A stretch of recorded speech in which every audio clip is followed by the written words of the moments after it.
Mes chers collègues, la proposition de loi visant à renforcer la prévention en santé au travail transcrit dans la loi l'accord national interprofessionnel signé le 10 décembre 2020 par le patronat et une partie des organisations syndicales de salariés. Cet accord sur de nouvelles mesures pour la santé au travail est déconnecté de la réalité de la situation des travailleuses et des travailleurs.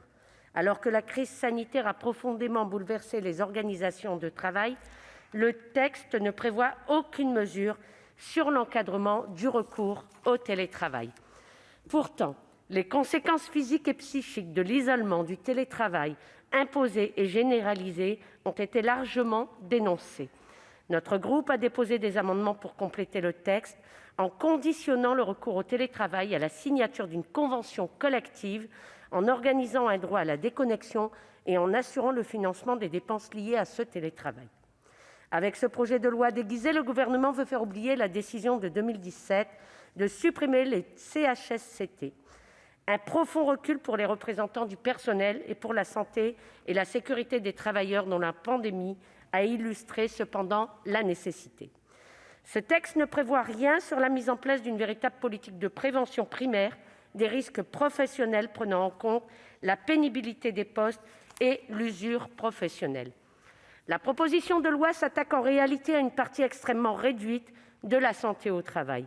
De nombreux sujets ne sont pas abordés, comme la prise en compte de la pénibilité, la question du temps de travail, du travail de nuit et de la prévention des violences sexistes et sexuelles, ou encore la multiplication des licenciements pour inaptitude au poste de travail.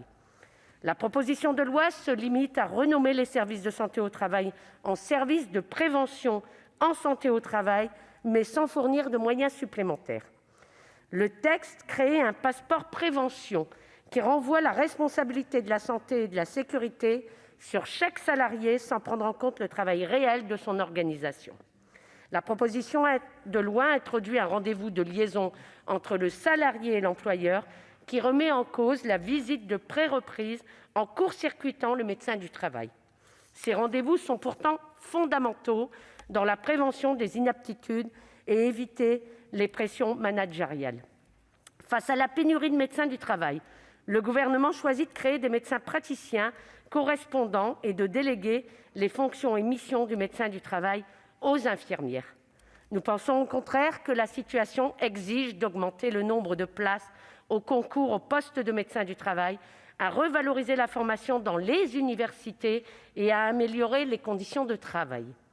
La logique de rationalisation de la santé au travail justifie l'instauration d'une certification des services de prévention par des organismes privés qui remplissent pourtant une mission de service public. En autorisant l'accès au dossier médical partagé médecin de ville au médecin du travail, vous prenez le risque de voir apparaître un certain nombre de discriminations à l'embauche. Les informations médicales du DMP des salariés pourraient dévoiler les cas de salariés en affection longue durée pour séropositivité ou autre pathologie.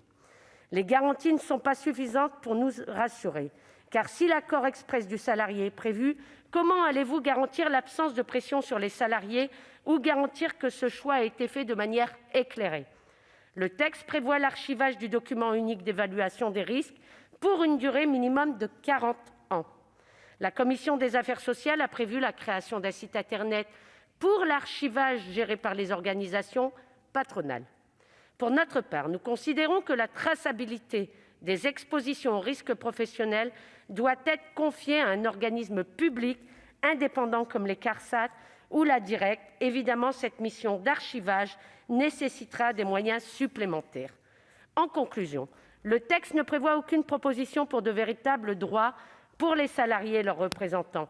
Pourtant, des propositions syndicales et des professionnels de la santé au travail en formulent pour améliorer le suivi des salariés privés d'emploi, l'allongement des délais de contestation des avis d'inaptitude, le rattachement des services de santé au travail à la sécurité sociale ou le rétablissement des CHSCT.